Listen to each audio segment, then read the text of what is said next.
tabi'ahuda ila yaumin alqahu amma ba'dahu. Qala al-musannif rahimahullah ta'ala wa hada man nafa'ana bihi wa bi'ulumi fid dawri amin min kitab al-hikam al-'ata'iyyah lis-sayyidi ibn Athaillah As-Sakandari fil hikmatil 'ashirah. Ya. Sayyidi ibn Athaillah As-Sakandari berkata pada hikmah yang ke-10 ya. Kemarin sudah 9, ini masuk ke yang 10. Qala al-a'malu suwarun qa'imatun wa arwahuha wujudu sirril ikhlasi fiha. Adapun segala amalan ibadah itu adalah suwarun qa'imah, adalah bentuk, adalah gambar patung yang berdiri. Jadi seluruh amalan, sholatkah, puasakah, zakatkah, hajikah, sedekahkah, berbuat baikkah, nolong orangkah, itu adalah patung. Bahasanya biar mudah deh, patung. Apa artinya patung? Ya tidak ngapa-ngapain patung, tidak bisa kasih manfaat, hanya pejengan, hanya pajangan ya. Wa arwahuha, adapun ruhnya dari amal tersebut apa? Sehingga amal tersebut punya makna. Jadi kalau orang tuh punya patung, ya patung itu ya sebatas patung itu. Kapan dia akan punya makna, punya nilai? Saat ketika itu punya ruhnya. Segala sesuatu. Kita tengok ada tumbuhan plastik, pasti beda sama tumbuhan yang beneran. Beda. Ada rasa yang berbeda. Ini patung, ini tumbuhan plastik sama tumbuhan asli sama manusia, pasti berbeda. Lalu yang membuat berbeda itu apa? Wa arwahuha, adapun ruh dari amalan itu wujudu sirril ikhlasi fiha, adanya rahasia keikhlasan di dalam amalan tersebut. Jadi hadirin yang dimuliakan oleh Allah, kalau masih ingat kajian hikmah yang lalu, apa kata Sayyidi Ibn Athaillah, tanawwa'at ajnasul a'mal biqadri tanawwu'i waridatil ahwal. Apa itu? Bermacam-macam jenis amalan itu ditopang, dipengaruhi oleh berapa hal ahwal yang datang. Kemarin nyinggung sedikit ya biar nyambung ya. Kemarin kita katakan bahwa apa? Bahwa seseorang yang sedang mengingat banyak masa lalu kelam, mesti dirinya terdorong untuk apa? Banyak melakukan taubat, istighfar, tidak berhenti-berhenti. Seperti halnya kemarin kisah siapa? Fudail bin Iyad, yang dimana dulu punya masa lampau, yang beliau adalah seorang penyambut ya, perampok Fudail bin Iyad. Lalu ketika dirinya taubat kepada Allah, kembali kepada Allah saat ketika melaksanakan ibadah haji, ketika wukuf di Arafah, yang lain banyak berdoa, ya Allah mudahkan segala urusan. Permintaan Fudail bin apa? Cuman begini ya, pipinya ditaruh di tangannya, telapak tangan, cuman mengatakan wa sawata wa in'afau, alangkah buruk yang pernah dulu saya lakukan, sekalipun kau memaafkan. Sekalipun Allah sudah maafin, tapi kalau ingat masa lampau yang ketika Allah tahu kita berbuat zalim, tahu Allah melihat kita berbuat maksiat, betapa rasa malu Pak. Ditengok sama Tuhan kita sedang berkhianat di hadapannya saat Allah tahu. Ngingat masa lampau menjadikan Fudail bin Iyad yang semestinya orang, selayaknya orang pas lagi wukuf di Arafah itu harusnya taubat, dia harusnya berdoa, harusnya hajat minta kepada Allah, tapi dia yang dirasakan cuma apa? Penyesalan dan penyesalan. Oleh apa? Sebab Fudail bin Iyad melakukan ini karena hal yang datang, kondisi hati yang datang kepada Fudail bin Iyad. Ya, terus siapa lagi? Ada orang Sirris Saqati yang mengucapkan kata alhamdulillah ya ketika saat tokonya terbakar, toko orang lain terbakar, tokonya tidak terbakar. Di satu kota, di satu pasar itu semua toko terbakar, tinggal satu toko yang tidak terbakar, tokonya beliau. Akhirnya ada orang yang ngasih tahu, wahai Syekh, semua toko sedang kebakaran tapi tokomu tidak kebakaran. Alhamdulillah. Ingat dia kalimat alhamdulillah ini sama saja dia bersyukur atas musibah yang menimpa orang lain. Dia merasa ini satu kesalahan, taubat dia. Istighfar 40 tahun, cuman istighfar karena ngucapin alhamdulillah. Nah, ngucapin alhamdulillah, dia bertaubat atas ucapan alhamdulillah sebanyak selama 40 tahun. Bayangin. Nah, kondisi seperti ini didorong oleh apa? Kondisi ahwal, Pak. Kadang kan tiba-tiba kita punya rasa malu yang tidak terbendung, ya. Pernah merasa begitu? Atau tiba-tiba merasa bahagia tidak terbendung oleh melihat rahmatnya Allah, kasih sayang Allah. Nah, kondisi seperti ini mendorong orang untuk melakukan satu amal. Nah, ini secara amalan zahir, amalan pribadi. Ada juga kita katakan kemarin ada yang namanya amalan sosial, ya. Orang tuh juga punya amalan berbeda, berubah dengan seiring berubahnya amalan sosial. Masih ingat kemarin? Ya, orang yang dulu bujang sama setelah menikah pasti dia punya amalan berbeda. Tidak bisa disamakan. Yang bujang dulu sering keluar malam, sering nongkrong di pinggir jalan, ya. Sudah nikah tidak bisa lagi begitu. Dulu amalannya apa? Orang lagi bujang, dia sholat terus, tidak mikirin apa, malam tahajud terus sampai waktu duha. Selesai waktu duha dia tidur sampai siang lanjut lagi sholat zuhur, gitu BKB-nya waktu bujang. Tapi ketika dia sudah menikah, maka amalan ini tidak layak baginya, harus berubah. Malam harus tidur, ibadahnya tidur di waktu malam. Kalau masih bujang, ibadahnya adalah sholat di waktu malam. Kenapa? Karena dengan dia tidak tidur di waktu malam, maka dia akan menyia-nyiakan hak kewajiban dirinya sebagai orang yang sudah berubah kondisi sosialnya. Yang dulu bujang sekarang dah punya kewajiban menafkahi.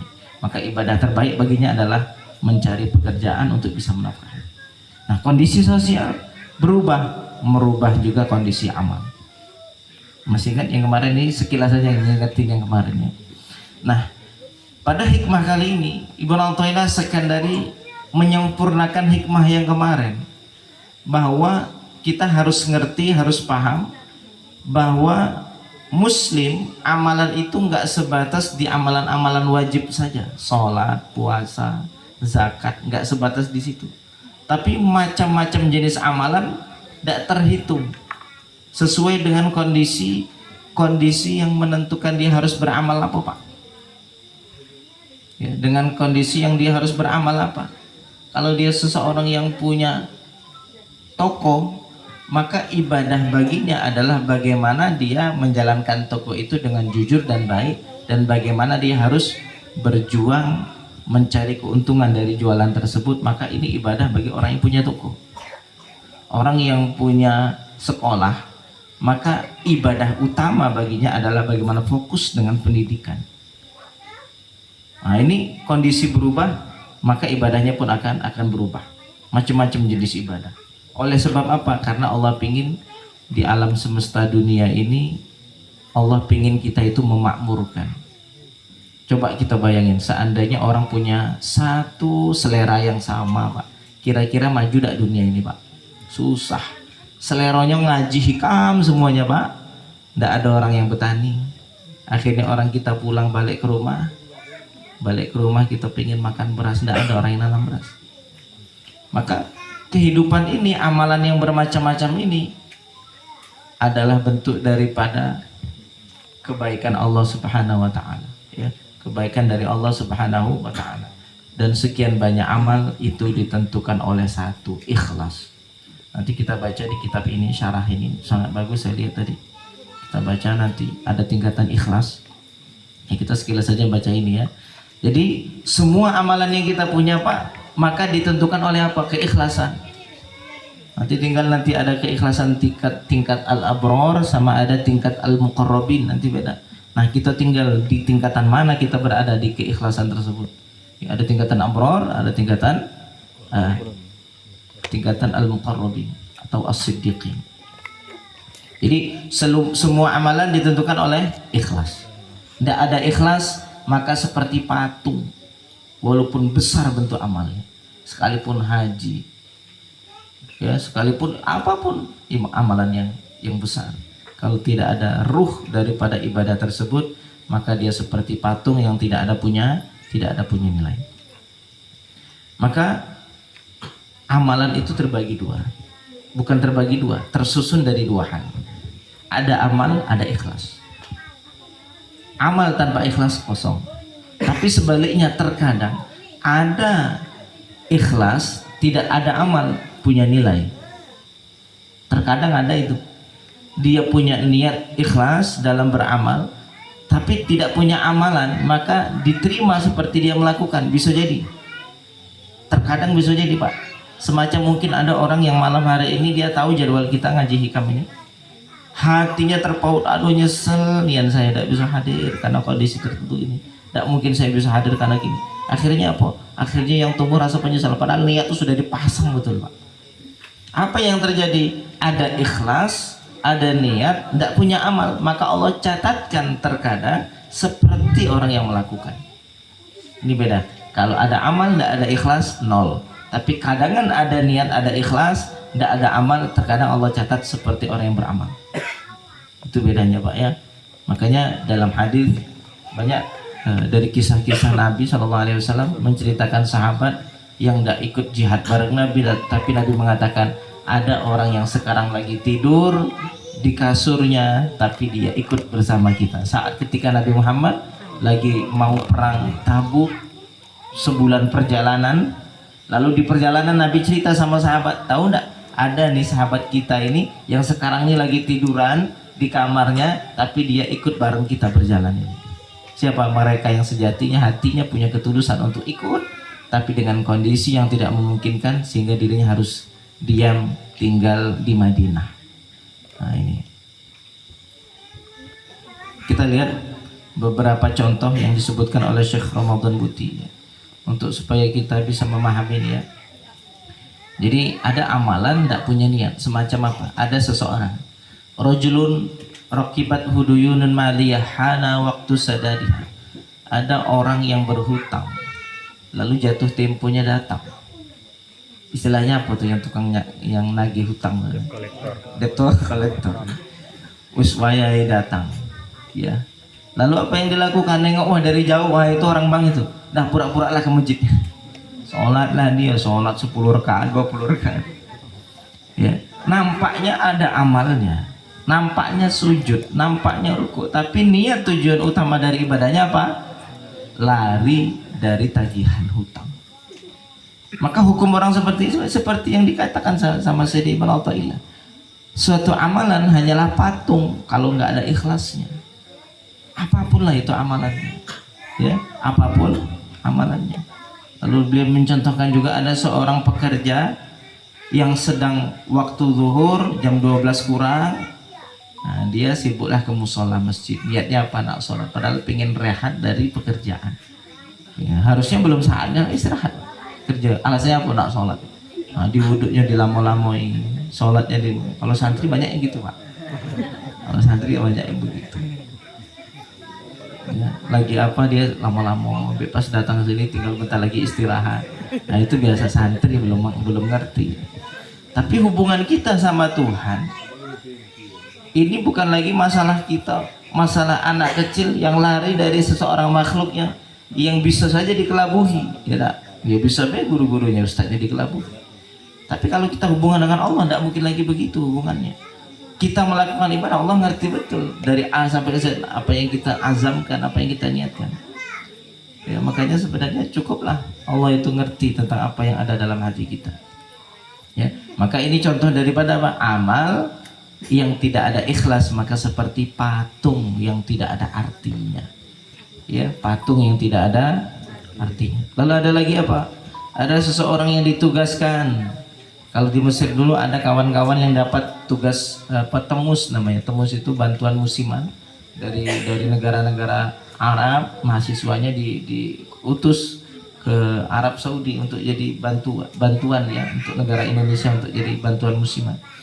Itu gawinya ngapa? Ibadah yang ditujukan untuk mereka. Tujuan ibadah mereka adalah untuk membantu jamaah haji dalam melaksanakan ibadah haji. Sampai sana, wah ini kesempatan ibadah saya harus fokus ibadah. Akhirnya dia tawaf, dia sa'i, dia baca Quran, dia pokoknya i'tikaf di Masjidil Haram. Maka ini sama halnya Pak, dia diutus dengan satu tujuan apa? Membantu berkhidmah kepada jamaah haji, tapi dia lakukan perbuatan yang berbeda, maka ini salah.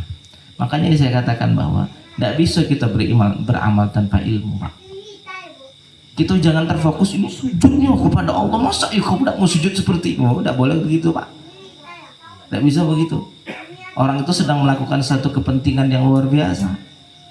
Makanya Nabi SAW itu pernah ketika suatu subuh ya, waktu subuh, tiba-tiba selesai sholat subuh di jamaah bersama sahabat sama Nabi, tiba-tiba ada seorang laki-laki yang subuh-subuh tuh, kata orang Jawa tuh gasik, mau berangkat kerja, cepat-cepat berangkat. Lalu ada sahabat yang cobalah semangat dia itu ibadah. Jadi seolah-olah kalau kerja itu tuh bukan ibadah dan itu nilainya rendah. Kalau sujud di masjid pegang tasbih itu nilainya tinggi. Kata ini karena belum mengerti ya, Nabi belum kasih tahu. Apa kata Nabi SAW? Seandainya dia keluar dari rumahnya untuk menjaga harga dirinya supaya dia tidak meminta-minta, ini bukan urusan bujang pun begitu Pak. Oke lah, orang sudah punya istri, sudah punya anak, dia kerja untuk apa? Untuk menafkahi, jelas ibadahnya. Ini loh bujang belum punya keluarga, dia pagi-pagi kerja, sudah sibuk kerja untuk menjaga effah, harga diri, supaya dirinya bisa apa? Bisa makan dari hasil tangannya sendiri tanpa harus meminta. Ini pun kata Nabi fisabilillah. Jadi Nabi ingin ngajarin hal yang seperti ini dalam hikam ini. Tidak bisa kita semena-mena fokus kepada fokus ibadah, kecuali ibadah yang pokok ya, kecuali ibadah pokok yang sholat yang apa ya, itu berbeda. Jadi tidak bisa fokus di situ. Tengok ada orang yang kerja begini, tengok selagi itu pekerjaan adalah pekerjaan yang halal, maka itu adalah ibadah terbesar baginya. Itu adalah rahasia ibadah, kedekatan dirinya kepada Allah. Allah yang menentukan ibadahmu seperti ini. Akan tetapi seandainya kita tengok ada orang sudah ngaji hikam nih, akhirnya dia semangat bekerja. Oleh sebab apa? Kan kemarin Ustaz ngomong bermacam-macam jenis amal ditentukan kondisi yang berubah dari kondisi seseorang tersebut, baik kondisi hati atau kondisi keadaan sosial. Kemarin kita sebutkan, loh saya ini kan kerja ini, keadaan saya harus menuntut saya harus bekerja. Akhirnya sholat ida, ngaji tidak, pas Ramadan sholat puasa tidak, maka ini bisa dibenarkan tidak? Tidak bisa dibenarkan. Kenapa? Kalau memang dia jujur dalam pekerjaannya, siang malam bekerja, niatnya adalah menjalankan perintah Allah. Kalau dia jujur dalam niatnya, maka dia tidak akan mungkin meninggalkan kewajiban utama dalam agama. Ingat, catat baik-baik kata ini. Jadi kita biar paham. Jadi kalau ada orang yang beralasan saya kan menafkahi keluarga, ini kan ibadah juga, wajib juga kata Ustadz kemarin, betul. Tapi kalau kamu nggak sholat 5 waktu, kalau dirimu tidak melaksanakan kewajiban utama dalam agama, mengenal Tuhan, menyucikan jiwa, kajian-kajian yang seperti itu, maka engkau menjadikan alasan agama sebagai tamengmu, padahal engkau sedang mencari hawa nafsumu. Paham kira-kira? Bisa dipahami ya. Kalau memang benar orang tersebut ibadah, kerja itu untuk ibadah, mesti utamanya nggak akan ditinggalkan ya. Nah itu yang harus kita jadikan poin penting dalam kajian malam hari ini ya. Apa itu? Seseorang yang tulus dalam ibadahnya, maka dia tidak akan mungkin meninggalkan kewajiban pokok dalam agamanya.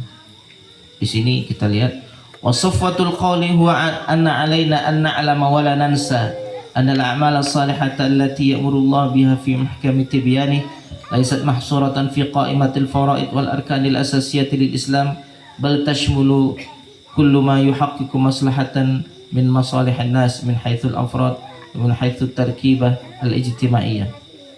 Dan pokok daripada seluruh pembahasan kita ini apa? Bahwa kita harus tahu dan jangan lupa bahwa amalan-amalan baik yang Allah perintahkan itu di dalam Al-Quran tidak terbatas hanya perintah-perintah wajib saja. Ingat ini, ingat bahwa yang Allah perintahkan di dalam Al-Quran tidak sebatas amalan-amalan wajib saja ya. Bahkan itu mencakup segala hal yang berkaitan dengan kemaslahatan. Bertani, ada kemaslahatan enggak? Ada kemaslahatan, maka ini bagian dari perintah Allah. Apalagi membuat lapangan pekerjaan, bagian dari kemaslahatan yang Allah turunkan dan Allah perintahkan dalam agamanya. Apalagi semua hal kemaslahatan ya, ini termasuk bagian daripada daripada yang Allah perintahkan. Ya. Ala an yura'iya fi anwa'iha tertib, mesti kita harus menjaga urutan yang telah Allah datangkan di dalam Al-Quran. Apa itu urutan yang pertama? Kita harus mendahulukan kemaslahatan agama dari segala kemaslahatan. Yang pertama, ya, mendahulukan apa? Kemaslahatan agama. Artinya apa? Kalau sholat ya sholat. Tidak ada namanya orang alasannya jihad tapi ninggalin sholat, alasannya kerja nyari nafkah kok ninggalin sholat, tidak mungkin. Kok ada yang begitu? Dah itu aliran sesat itu. Oh ya, paham ya? Kalau seandainya ada yang begitu ya, seandainya ada yang begitu itu ada aliran sesat itu. Seandainya ada yang begitu. Yang pertama, maslahat ad-din, agama, ini yang paling utama. Yang kedua, maslahatul hayat. Bagaimana seseorang menciptakan satu amalan, suatu pekerjaan yang itu ada kemaslahatan dengan kehidupan. Bagaimana kemaslahatan hidup ini tetap berjalan, maka itu bagian daripada yang Allah perintahkan. Yang kedua, yang ketiga, kemaslahatan akal. Bagaimana akal ini tetap terjaga, bagaimana akal ini tetap sehat, maka itu bagian dari tujuan agama itu diutus. Lalu yang keempat adalah nasab keturunan. Lalu yang terakhir adalah menjaga harta. Ini bagian daripada apa? Bagian dari perintah Allah Subhanahu wa taala di dalam Al-Qur'an. Kira-kira sekilas bisa dipahami ya hikmah yang ke-10 ini. Pokoknya kalau tidak ada ikhlas, nol nilainya, sudah. Bagaimana ikhlas itu? Nah, kita baca di kitab ini. Ini kan ngajinya cepet nih. Ini kok ngajinya cepet nih, kemarin biasanya setengah 10. Tujuannya biar lama ngajinya. Jadi baliknya tetap jam 12 nanti kok. Cuma nambah durasi baik kita nih. Bismillah, alhamdulillah, wassalatu wassalamu ala rasulillah wa ala alihi wa sahbihi wa man wala wa man tabi'una ila yaumin alqa' ma ba'dahu. Qala al-a'malu suwarun qa'imatun wa arwahuha wujudu sirril ikhlasi fi. Amalan itu adalah bentuk yang berdiri, patung, ya, hanya bentuk surah saja. Adapun ruh daripada amal tersebut adalah adanya keikhlasan di dalamnya. Ikhlasu kulli 'abdin fi 'amali ala hasabi rutbatihi wa maqami. Keikhlasan setiap hamba dalam beramal itu sesuai dengan makom dan rutbah tingkatan. Kita nengok nanti tingkatan kita di sebelah mana nih. Yang dimaksud ikhlas yang kayak mana yang kita ini selama ini, Pak. Nah, insya Allah disampaikan di sini.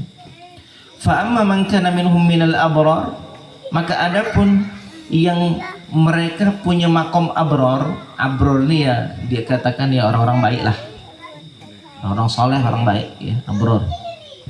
Jamak dari birrun, ya, artinya baik.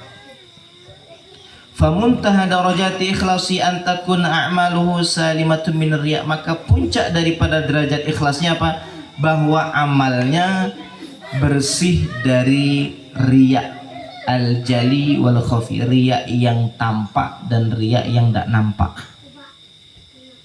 Nah, ini baru tingkatan abror ini, Pak. Belum tinggi, belum. Seseorang tuh bersih dari riya yang tampak dan riya yang tidak nampak. Riya yang tidak nampak tuh ya, ini yang ada di sendiri pembahasan khusus dalam hikam ini nanti. Kalau riya yang nampak jelas ini, kita riya ini sholat Allah Akbar, orang lain nengok, nih, orang lain nengok nih. Wah, ini pas nih. Pas kebetulan nak nyalon RT.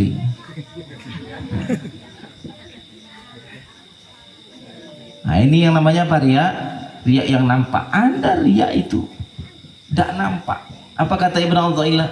Rubbama dakhala riya'u 'alaika min haitsu la yanzurul khalqu ilaika. Terkadang riya itu masuk ke dalam kalbumu, ke dalam hatimu saat orang tidak melihatmu. Kadang tuh riya tuh datang deh, pas kita lagi dewe albur riya datang, orang tidak ada yang nengok kita. Saat kapan? Pas kita lagi sholat malam, tahajud, ada lintasan dalam hati ngomong, cobalah orang-orang tuh nengokin aku ya, orang tuh tidak akan meremehkan aku. Wah, riya, Pak. Orang lain tidak ada yang nampak tapi riya. Ya, sedekah, tidak ada orang satu pun nengok. Cobalah ada orang nengok tadi, ya orang tahu. Ini riya. Saat ketika orang lain tidak melihat. Kita datang ke satu acara, ya. Datang acara apa? Acara apapun itu, entah itu pernikahan, entah itu acara apa.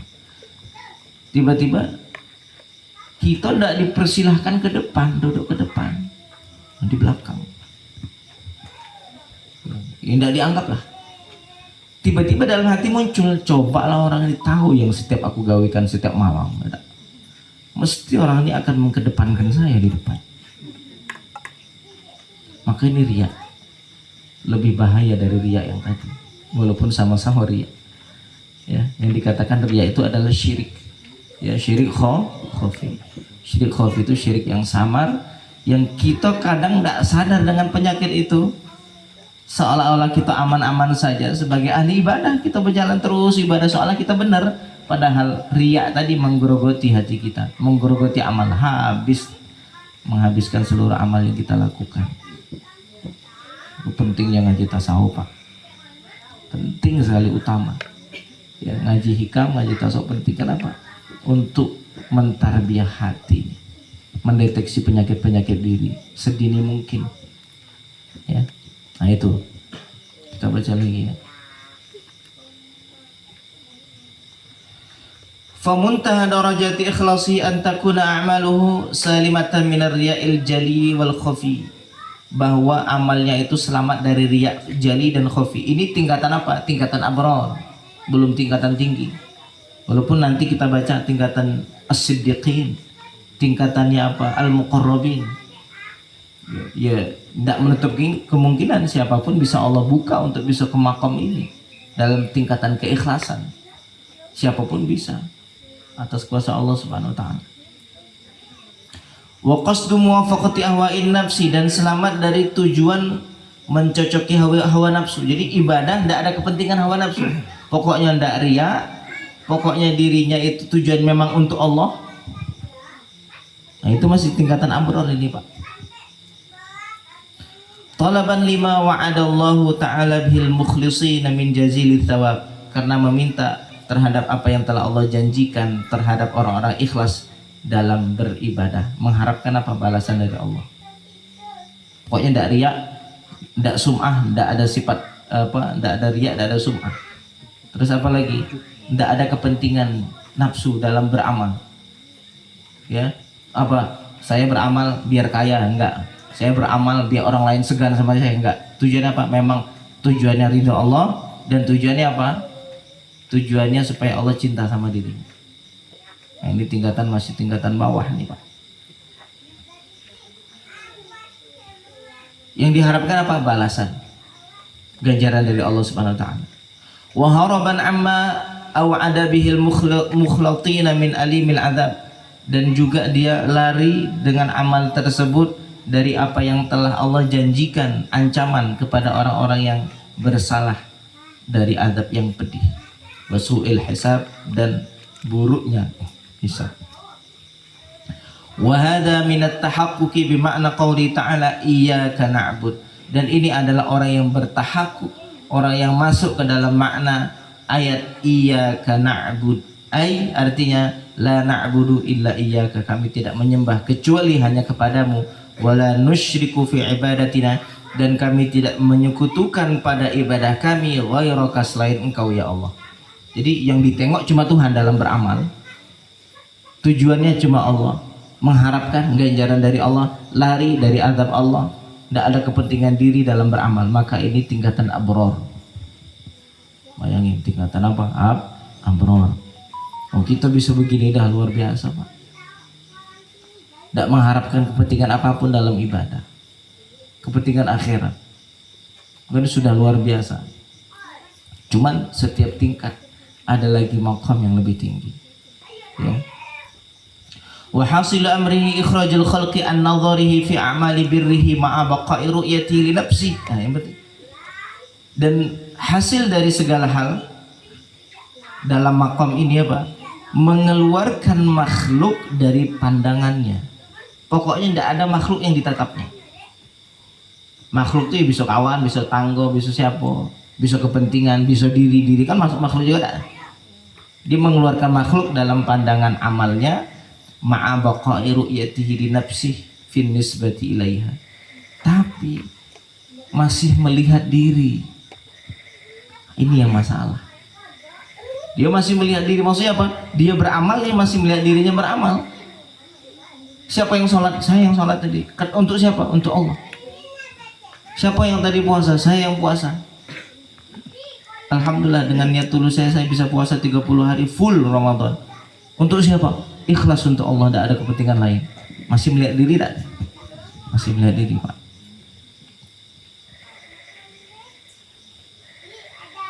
Finisbati ilaiha, pada penyandaran kepada ibadah tersebut, wal i'timad alaiha, dan ada sisi ketergantungan pada amal. Masih ada sisi ketergantungan sama amal ya, Pak. Nah, kita belajar, kita baca yang tingkatan muqarrabin.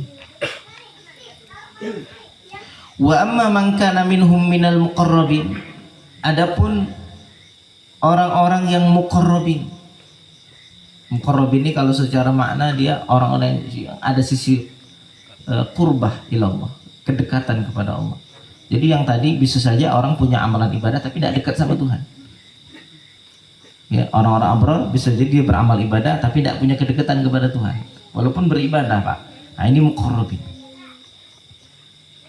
Faqad jawaza hadza ila adami ru'yati li nafsihi fi amali, maka dia telah melampaui makom ini sehingga dia tidak memandang kepada dirinya dalam amalnya. Pelan-pelan, Pak, nanti kita pokoknya buka sesi tanya jawab, sesi diskusi sampai subuh. Saya balik duluan, tinggal aja sini dulu. Ya. Tidak melihat diri yang pertama. Maksud tidak melihat diri apa? Tidak memandang ada sisi kemampuan sedikit pun dari diri. Bukan menghilang, jurus menghilang itu bukan, Pak. Awas, hati-hati nih, pelan-pelan kita sampaikan. Ila adami ru'yati li nafsi fi amali, tidak melihat dirinya dalam beramal. Fa ikhlasuhu innama huwa fi syuhudin firadil khalqi ta'ala, maka keikhlasannya sungguh di dalam persaksian tunggalnya Allah Ta'ala, bitahrikihi wa taskinihi, menggerakkan dan mendiamkan dirinya. Dia hanya tatap Tuhan yang menggerakkan dan mendiamkan. Pas kita Allah Akbar, yang ditatapnya Tuhan menggerakkan semua gerak-gerik kita ini, Pak. Makanya kita ada keterkaitan apa? Surah Al-Ikhlas. Surah Al-Ikhlas itu tengok apa yang disebutkan di situ. Apa isinya? Qul huwallahu ahad. Katakanlah wahai Muhammad, dia Allah yang tunggal. Kalau kita ngaji tauhid, ahad itu ya tunggal, atau sifat yang keenam dari sifat yang wajib bagi Allah, wahdaniyat, artinya tunggal. Allah itu tunggal pada zatnya, tunggal pada sifatnya, tunggal pada perbuatannya. Tunggal pada zatnya, tidak ada zat yang menyerupai Tuhan. Tunggal pada zat Allah tidak tersusun dari beberapa bentuk susunan. Ini sekilas saya sampaikan tentang wahdaniyat fi dzat. Yang pertama, wahdaniyat fi dzat, Allah tunggal. Tunggal apa? Tunggal tidak ada satupun zat yang menyerupai zat Tuhan. Tunggal, zat Allah tidak tersusun dari beberapa bentuk seperti bentuknya manusia, ada kepala, tangan. Allah tidak begitu. Bagaimana Allah? Tidak ada yang tahu Allah kecuali Allah. Lalu yang kedua, wahdaniyat fi sifat, tunggal pada sifatnya. Tidak ada satupun makhluk yang punya sifat kayak sifat Tuhan. Kalau nak ngomong tauhid dipahami ini. Jangan tauhid ngomong, paham ini. Bahwa tidak ada satupun sifat yang punya sifat kayak Tuhan. Sifat menciptakan, sifat mengatur, sifat berkehendak, ini cuma punya Tuhan mutlak. Lalu yang ketiga, yang terakhir, Allah itu tunggal pada perbuatan. Apa maksudnya? Tidak ada satupun makhluk di alam semesta ini yang berbuat, mutlak cuma Allah yang berbuat.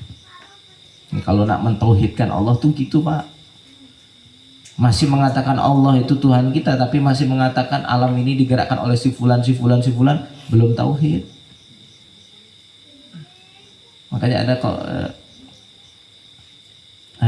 saya pernah baca di satu kitab,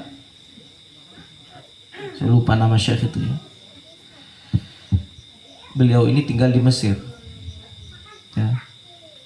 Beliau tinggal di Mesir, lalu terjadi di Irak suatu hal yang luar biasa. Apa itu terjadi hal yang luar biasa? Pembunuhan umat muslim sejuta manusia mati.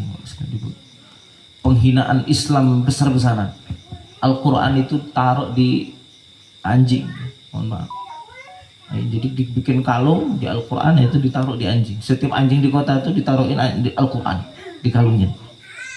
Kitab-kitab ulama dibakar, kitab-kitab ulama dibuang ke lautan, sampai lautan tuh jadi jembatan. Sebanyak apa tuh kitab yang dibuang? Penghinaan masuk.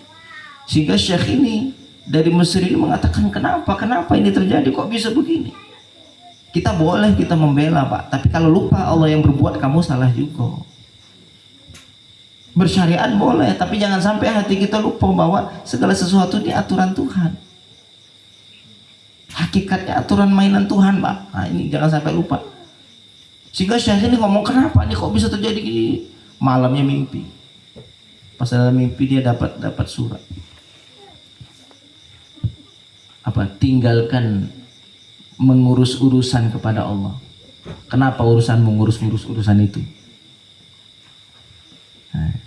Nasihat dari Tuhan langsung, itu urusanku, wis sampai ada saya ikut campur. Nah, ini kalau nak ngomong hakikat, Pak. Kalau nak ngomong tentang masalah hikmah, banyak hikmahnya. Semua umat muslim yang dibunuh itu syahid. Kalau kita ngomong kepentingan akhirat, lebih milih lagi syahid itu, Pak. Tengok orang Palestina, udah ada rasa takut, Pak. Tengok video-video di YouTube. Mereka itu biasanya ada rudal, lagi makan nih. Dari dulu sudah puluhan tahun sudah terdidik mentalnya begitu. Mati ya siap mati. Oh, sampai ada bapaknya mati. Ini emak sama anak, ya, ibu sama anaknya yang cewek ini sambil deket memeluk. Nak beruntung, ayahmu syahid. Nangis bahagia. Melihat hakikat akhirat. Ini kalau ngomong kajian seperti ini, Pak, ya, ngaji tauhid ya, ngaji tasawuf begitu. Sehingga kata-kata itu betul-betul menasehati. Saya lupa kalimatnya itu ya. Da'it tadbir famal amru lak, kalau enggak salah begitu ya. Tinggalkan mengurus. Enggak usah ikut-ikut ngurus. Ngapa kau khawatir? Ngapa kamu kok gini? Itu kan ikut ngurus ya namanya tuh. Nah, famal amru lak. Urusan ini bukan urusanmu. Jadi Allah sendiri di dalam mimpi itu dikutuk oleh banyak ulama-ulama penulis kitab tauhid, itu banyak ngutip masalah begini. Kalau dalam ilmu tauhid ya dikutip begini. Kenapa? Terkadang kita lupa menisbahkan apa yang terjadi kepada Allah. Seolah-olah ini kejadian yang dilakukan oleh si fulan. Betul kita membela syariatnya, Pak. Boleh kita cemburu agama kita begini, membela Masjidil Aqsa, harus punya rasa itu. Tapi jangan sampai juga lupa hati kita, segala sesuatu itu ada pengaturan dari Tuhan dalam hikmahnya yang luar biasa. Diatur dengan luar biasa. Jadi fa ikhlasu, maka adapun ikhlasnya muqarrabin itu apa? Innama huwa fi syuhudin firadil khalqi haqq fi firadil haqqi ta'ala bi tahriki wa taskinihi. Maka yaitu pada persaksian tunggalnya Allah Ta'ala menggerakkan dan mendiamkan, min ghairi an yara li nafsi min dzalika haulan wala quwatan, tanpa memandang dirinya ada daya dan upaya. Kita ini satu masalahnya, keseringan apa yang kita mau kita bisa gerakkan, seolah-olah gerakan ini punya kita. Betul lah? Coba semisal, ayo gerakan tangan ke arah kiri, ke arah kanan, kiri kanan, ayo. Seringnya begitu sehingga kita lupa yang gerak ini Tuhan, seolah kita yang gerak ini. Betul lah? Sholat, ngaji. Jadi Allah itu mencocokkan antara taufiknya, kuasanya dengan iradah kita. Pas dicocokkan, orang ini mau ke kanan, Allah mampukan ke kanan, sehingga orang ini lupa bahwa seolah-olah ke kanan itu miliknya. Paham, Pak? Ini yang lantas menjadikan kita itu lupa. Dalam beramal pun kita tidak memandang bahwa amalan ini digerakkan Tuhan, seolah-olah kita lah yang bergerak ini. Betul lah, Pak? Ya, begitu kan? Kalau memang betul iradah ini punya kita, kenapa, mohon maaf, orang stroke berkeinginan untuk bergerak tapi tidak bisa bergerak? Punya kemana kuasa dia kemarin bisa bergerak? Nah, dia kemarin bisa kesini pengen lari, kemana kuat? Yang kemarin kemana kuasamu yang kau bilang itu punyamu, kekuatan punya mana sekarang? Ayo, yang lagi stroke atau penyakit lain. Karena kepemilikan mutlak itu tidak mungkin bisa direnggut orang lain. Itu kaidah, Pak. Makanya dalam kaidah kita urusan duniawi, kalau kita punya kepemilikan atas sesuatu, tidak mungkin bisa diklaim orang lain. Itu hukumnya begitu. Kalau kita merasa kekuatan ini punya kita, tidak mungkin ada yang lain bisa mengklaim dan mengambil kekuatan itu, tidak mungkin. Nah, kalau kita merasa kita punya kekuatan bergerak begini-begini adalah kuasa kita, adalah kekuatan kita, lalu saat ketika tua keinginan masih kuatlah, misalnya nikah lagi tapi tidak katik kekuatan lagi, loh kekuatannya kemana? Ambil pengenlah datang-datang ngaji ziarah sana tapi lah tua lah, kaki lah capek nian ini, lutut lah sudah letih nian gini-gini. Loh memang kemarin kemana yang kau anggap itu punyamu? Kemana yang kau dulu anggap itu punyamu? Sekarang di mana? Perginya kemana? Ayo. Sehingga sebelum nanti kondisi yang mengajarkan kita tentang hakikat ini lagi sehat, inilah kita pahami hakikat ini. Kadang kan orang sudah lemah nanti di masa tua baru menganggap bahwa saya tidak punya kekuatan. Lalu dulu waktu muda kamu merasa punya kekuatan, Pak. Nah, itu Pak. Makanya orang itu dikasih sakit dulu baru merasa lemah kadang. Makanya kalau pengen sehat, kalau pengen hatinya jernih, hatinya bersih, pas lagi sehat pun gimana kayak sakit. Hatinya, rasanya. Saat ketika kita lagi senang, bagaimana kondisi saat lagi susah, saat butuhnya kepada Allah.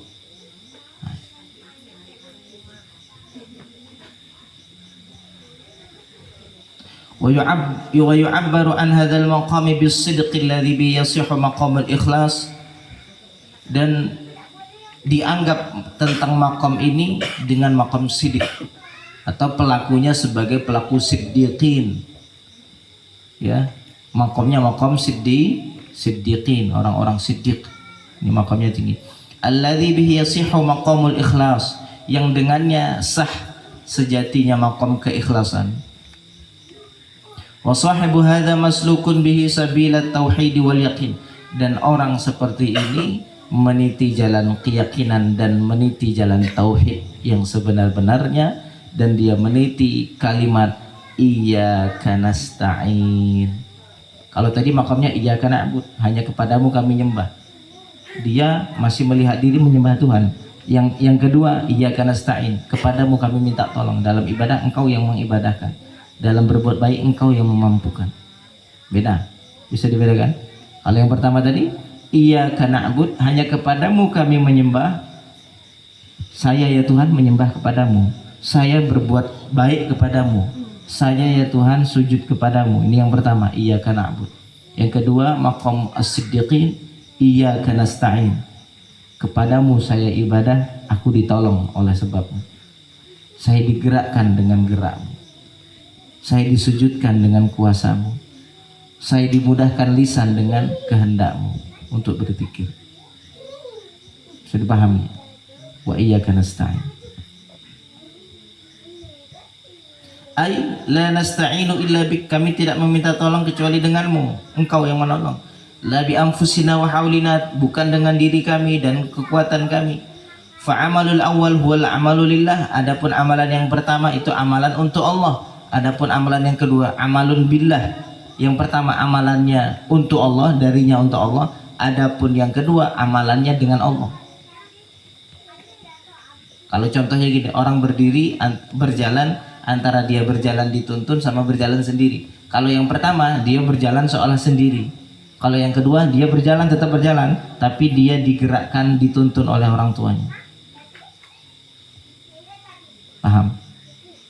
Dia merasa semua gerak-gerik ibadahnya digerakkan, sekecil apapun itu, sekecil apapun gerak-gerik yang digerakkan sama Tuhan. Baik Allah Akbar, baik sujud, baik ruku, baik amalan kebaikan.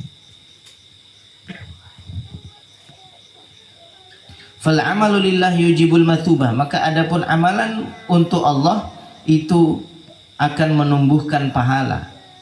Dan adapun amalan billah yujibul qurbah, akan mewajibkan pendekatan. Amalan pertama adalah amalan pahala, yang kedua amalan kedekatan. Lebih enak mana? Dikasih sesuatu sama Allah atau bisa dekat sama Allah? Saya kasih contoh begini, saya kasih contoh. Ini ada saudagar kaya, tidak ada satupun orang yang datang ke rumahnya kecuali dikasih apapun itu, Pak, apapun itu. Kalau ada orang-orang yang tingkatannya awal, dia datang ke situ, kamu butuh apa? Oh, saya ini ada tagihan hutang bank ini berapa, 10 juta. Ya, dikasih, Pak. Ada lagi yang datang, apa kamu minta apa? Oh, saya ini kalau nak ngaji tidak ada motor nih, saya minta, dikasih motor. Yang ada lagi datang, apa? Saya tidak punya rumah, dikasih rumah. Pokoknya sedermawan-dermawannya orang. Akhirnya datang seseorang, kamu mau apa? Saya mau dekat sama kamu, saya mau cintamu. Pintar ini, Pak. Dia bukan mencari sesuatu, tapi mencari Allah itu sendiri. Saya ingin dekat kepadamu, saya ingin menjadi yang terkasih di sisimu. Namanya dermawan pasti dikasih. Sudah, engkau akan jadi orang terkasih di sisiku. Kamu mau tinggal di sini atau di rumah? Saya di rumah. Sudah, sampai ke rumah tidak minta apa-apa tadi. Sampai di rumah, ajudan tengokin sana, dia butuh apa? Saya butuh rumah. Kamu butuh rumah ya? Ini yang tidak usah mahal-mahal, yang 1 miliar, Pak. Dikasih. Kamu biasanya kalau ngantar sekolah gimana? Biasa jalan kaki. Butuh kendaraan, butuh mau motor, mobil belah, kasih mobil. Coba pikir kita dalam ibadah nih, mau pahala boleh, tingkatan abrar, tapi mau kedekatan dengan Allah ini luar biasa, Pak. Makanya kata ulama itu gini, kalau tahu betapa agungnya Allah Subhanahu wa taala, maka saat sholat kita tidak akan ubah. Ngerti betapa kedudukan Allah itu sebenarnya. Makanya nanti di akhirat tuh orang itu tidak ada yang berani ngapu-ngapuin. Yang berani ngomong cuma Nabi. Itu pun ngomong cuma Allahumma sallim, Allahumma sallim, ya Allah selamat. Ya Allah. Kelasnya Nabi. Saat itu Allah tunjukkan kewibawaannya luar biasa. Yang waktu kita di dunia kita tidak tahu itu. Yang kita tahu sekarang ini sifat rahman-rahimnya Allah. Maksiat dibiarin, amalan Senin Kamis dibiarin, tetap Allah kasih sehat, tetap Allah kasih nikmat, tetap Allah kasih anugerah banyak. Allah tunjukkan mutlak sifat kasih sayang. Nanti ketika di mahsyar Allah tunjukkan sifat al-muntaqim. Itu salah satu sifat Allah dalam salat burdah itu, ya, bahwa Nabi Muhammad itu kemuliaannya itu tidak akan sirna walaupun Allah itu menjelma menjadi sifat al-muntaqim. Allah membalasnya di alam mahsyar nanti. Orang semuanya takut, Nabi semuanya takut, Nabi Muhammad yang berani meminta syafaat kepada Allah. Artinya apa? Artinya kalau orang tahu kedudukan Allah nggak obah, Pak. Jadi tidak ada hal yang lebih istimewa dari dekat sama Tuhan. Makanya tidak lancang kalau ada orang yang minta jadi wali, karena merasa bahwa kecintaannya kepada Tuhan ini tidak ada lagi di dunia ini yang lebih punya nilai ketimbang dirinya harus mendekat kepada yang agung ini. Tidak ada lagi yang di dunia yang ditengok kiri kanan tinggi kanan semuanya begini. Akhirnya cuma Tuhan yang ditatapnya. Pertamanya kita dengar, tidak apa-apa, dengar dulu kajian seperti ini. Lama-lama balik ngerenung, Pak, ngerenung. Iya ya, saya ini sudah sejauh mana saya terpeleset di dalam pikiran-pikiran kosong selama ini. Pikiran kosong. Kita melakukan banyak hal, tapi kita nggak ngerti arah kita ini sebenarnya kemana, Pak. Nah, ini yang ingin kita sadarkan gitu. Kita berjalan terus waktu, tapi nggak tahu belum kita nih arah kemana hidup kita nih mau kita arahkan. Ada orang hidup asalkan bisa cukup semua yang dikejar sudah. Ada yang begitu, ada yang lain ya asalkan bisa ibadah, sholat sudah. Ada lagi orang yang berbeda. Saya pengen beribadah, pengen cinta Tuhan, saya pengen dekat sama Tuhan. Bagaimana kenal sama Tuhan. Ada lagi yang begitu. Kita baca ya. Wal amalu billah yujibul qurbah. Adapun amalan dengan Allah itu akan mewajibkan kedekatan. akan menimbulkan kedekatan. Apa amalan yang kita rasa amalan ini digerakkan sama Tuhan, itu akan menumbuhkan rasa mahabbah dalam hati, sisi kedekatan hubungan baik dengan Tuhan. Karena orang ketika beribadah nggak mesti dirinya ada sisi kedekatan, Pak. Tapi dengan ibadah muqarrabin, orang-orang siddiqin, akan ada sisi kedekatan, kerinduan pada Tuhan.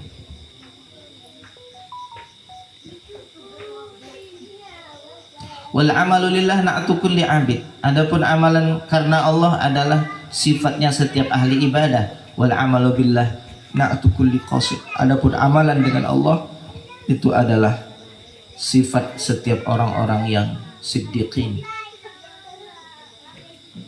Wal qiyam wal amalu lillah. Adapun beramal karena Allah, ini beramal karena Allah ini maksudnya maqam yang pertama tadi ya, abror ya, masih ingat ya.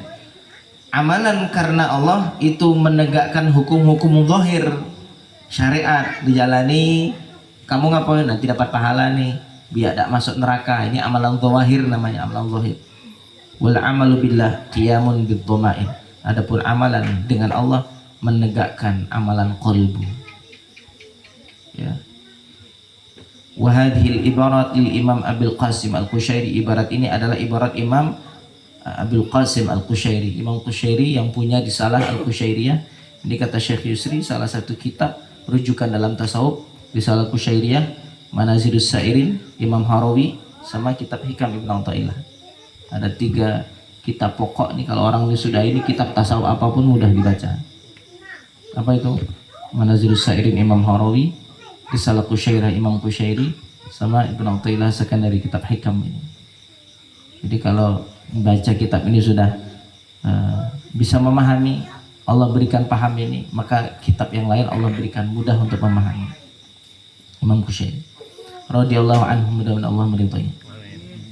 Wa bihadza yatabayyanul farqu, ini dikit lagi. Wa bihadza yatabayyanul farqu bainal maqamaini, dan dengan inilah akan tampak jelas perbedaan bainal maqamaini, di antara 2 maqam kedudukan. Wa tabayyunuha, dan perbedaan keduanya, fi syarafi wal jalalati, pada kemuliaan dan keagungan. Fa ikhlasu kulli 'abdin wa ruhu amali, maka keikhlasan setiap hamba itu adalah ruh dari amalnya. Ingat ya, keikhlasan setiap hamba itu ruh dari amalnya. Nilainya itu ada terdapat di ikhlasnya. Tergantung ikhlasnya di makom yang mana. Ya, makom abrar ya, tingkatan yang di bawah. Tapi bagi siapapun yang punya makom ini sudah luar biasa. Ada yang makomnya makom siddiqin, yang sudah berbeda dalam pandangannya dalam ibadah. Dia tidak melihat kecuali Allah. Sehingga orang seperti ini kira-kira Pak, ada tidak merasa ujub kira-kira? Kalau sudah setiap gerak-gerik ibadah yang dilakukan itu digerakkan sama Tuhan, dia merasakan betul persaksian itu. Kira-kira ada tidak riya, ada ujub, ada sisi sombong, ada merasa bangga dengan amalnya? Ataupun ada merasa kepantasan sebagai orang baik, ada tidak? Tidak bisa. Bagaimana? Lupa sama diri, yang ditatap cuma Tuhan menggerakkan. Merasa jadi ahli surga, bagaimana? Amal bukan punya kita kok. Nah itu. Dia berakal, dititipi, diperbuat, sadar itu bukan perbuatannya. Tukang parkir dititipi banyak mobil, tidak pernah merasa dirinya memiliki itu ya. Balik sih kok habis ya malah beruntung ya. Selesai tugas hari ini, betul tak? Datang mobil Mercedes, tidak merasa bangga. Pergi Mercedes juga tidak merasa sedih. Ngerti ini bukan miliknya, amalan ini bukan milik kita, sehingga bangga apa? Justru kita merasa malu. Ya Allah, saya makin banyak maksiat, makin banyak lalai, tapi Engkau masih memampukan kami untuk apa? Untuk beramal. Ya Allah, betapa malunya ini. Makin hari makin malu, makin hari makin malu sama Tuhan. Gitu kan? Gitu dah Pak harusnya. Bukan bangga, oh bangga nih punya banyak. Bangga apa? Ingat, sifatmu nggak akan pernah, sifat aslimu itu nggak akan pernah bisa hilang. Jangan engkau lupakan sifat aslimu oleh sebab sifat yang baru datang. Apa itu? Sifat asli kita itu hina, sifat kita itu fakir, sifat asli kita bodoh. Ilmu kan baru datang, betul nggak? Ilmu ibadah ini baru datang nggak? Nah, jangan sampai yang asli dilupakan oleh sesuatu yang baru datang. Yang asli melekat sampai kapanpun kita tidak akan pernah bisa menghilangkan sifat ini, Pak. Sifat kefakiran, sifat lemah, sifat kejahilan, ini sifat asli. Kapanpun sampai kapanpun tidak akan pernah bisa hilang. Walaupun jadi wali tingkatan paling tinggi sekalipun, sifat ini tidak akan pernah hilang, Pak. Karena itu makhluk, konsekuensi makhluk begitu. Diciptakan, semua gerak-geriknya digerakkan sama Allah.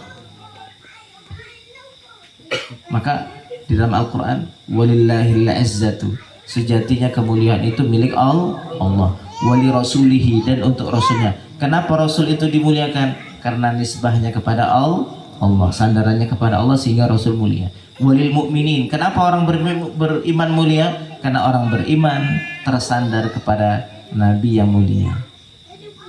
Jadi sumbernya sebenarnya kepada Allah, sebenarnya kepada Allah.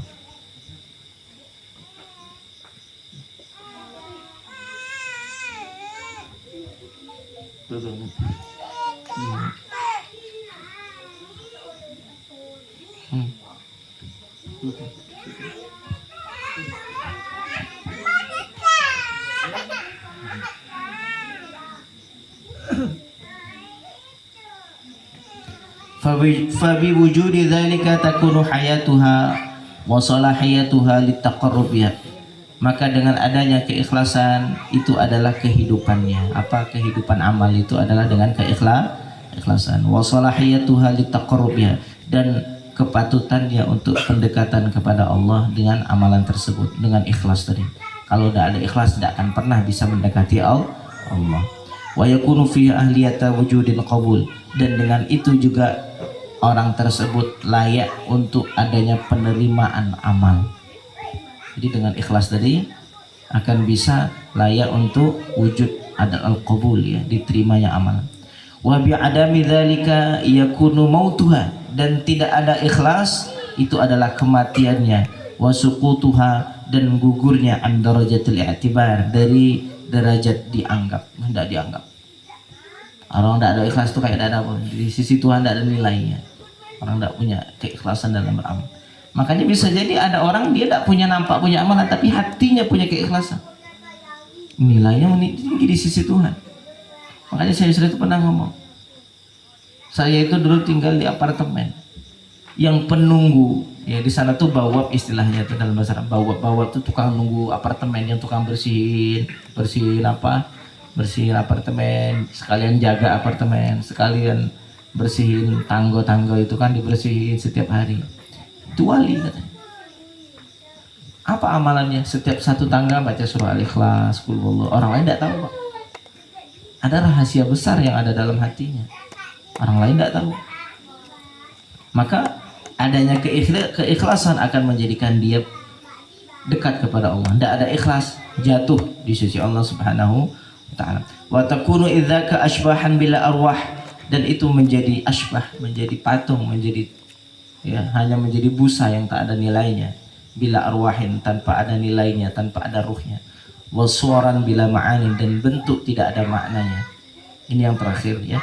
Qala ba'dul masyayikh, sebagian masyayikh berkata, sahih amalaka bil ikhlas.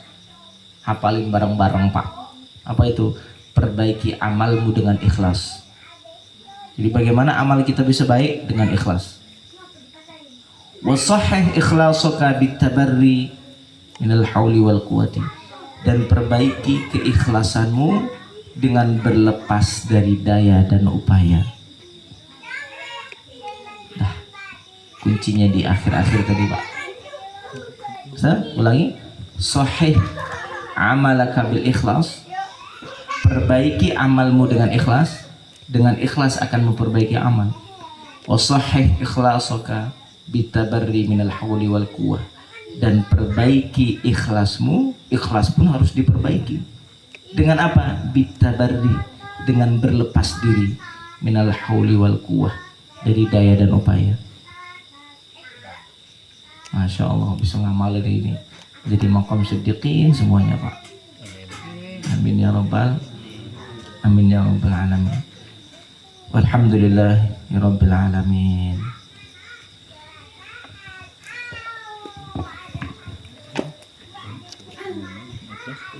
Perbaiki ikhlasmu dengan berlepas diri dari daya dan upaya. Perbaiki amalmu dengan ikhlas. Perbaiki ikhlasmu dengan berlepas diri dari daya dan upaya. Ada yang belum dapat catatannya? Ya, ulang lagi. Sahih amalaka bil ikhlas, perbaiki amalmu dengan keikhlasan. Wa sahih ikhlasuka bitabarri minal hauli wal quwwah, dan perbaiki ikhlasmu dengan berlepas diri dari daya dan upaya. Jadi amal diperbaiki dengan ikhlas, ikhlas diperbaiki lagi dengan berlepas diri dari daya dan upaya. Jadi tidak merasa punya daya dan upaya dalam beramal. Intinya kata Pak Haji barusan apa? Sering baca la haula wala quwata, dipuji la haula wala quwata illa billah, yang kita tetap Tuhan. Jangan sampai hati kita sudah terlena dipuji orang. Awas hati-hati, gugur semua, hancur, runtuh, tidak ada artinya.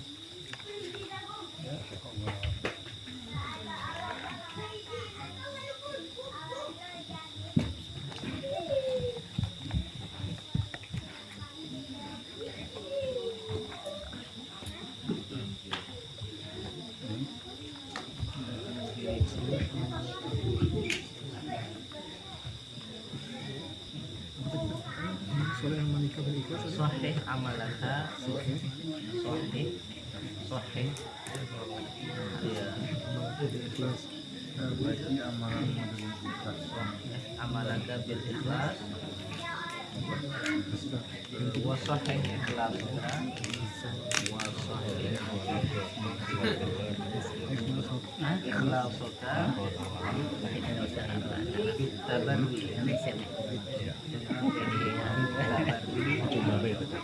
minal hauli wal quwwah.